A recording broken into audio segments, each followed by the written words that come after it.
তো দেখুন এখানে আমাদের এটা আমাদের শিব মন্দির এত ঐতিহ্যবাহী, তারপরে এখানে এরকম কাজ করে রেখেছে। এই যে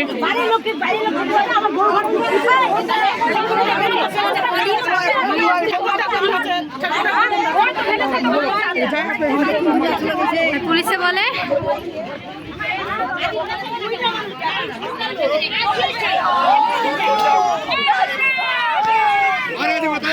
এখনো এখানে কোনো মিডিয়া আসলো না। এই ঘটনাটার মোটামুটি 5 ঘন্টার মতো হলো। দাদা বলো। হ্যাঁ, আমরা 5 ঘন্টা হয়ে যাওয়ার পরেও আমরা হিন্দুরা এখানে কোনো বিচার পাচ্ছি না। এখানে সব হিজড়া পুলিশ এসে দাঁড়িয়ে আছে, কোনো অ্যাকশন নিচ্ছে না।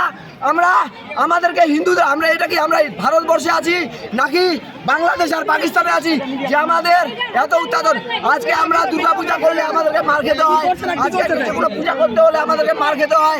আজকে আমাদের মন্দিরে 200 বছরের প্রাচীন মন্দিরে এসে ও মাতার পা কেটে ঢুকিয়ে দিয়েছে। আমরা কি পাকিস্তানে আছি নাকি?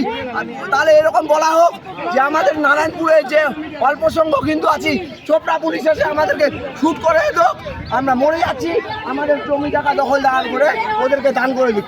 এরকম করতে যাচ্ছে করুক, বলে দাও চোপড়া পুলিশ আছে না আসবে মিডিয়া, আমরা ভিডিও ভাইরাল করব, ভিডিও করে আমরা করব ভিডিও ভাইরাল। এই যে সবাই এসেছে মুখ দেখতে, এখানে শুধু মুখ দেখতে এসেছে আর কিছু না, সব বিক্রি হয়ে গেছে, মুখ দেখার জন্য এসেছে। 4 থেকে 5 ঘন্টা হয়ে গেল, এখন পর্যন্ত কোনো মিডিয়া না কিচ্ছু আসলো না। কেন আসবে না? সবসময় আমাদের ধর্ম নিয়ে খেলা, কেন সব সময় আমাদের ধর্ম নিয়ে এখানে খেলা হচ্ছে? কেন? আমরা কোন রাজ্যে থাকছি, কোন রাজ্যে কোন দেশে থাকছি আমরা? কেন আমাদের ধর্ম নিয়ে খেলা হবে? এখানে সবাই মুখ দেখতে এসেছে কেন?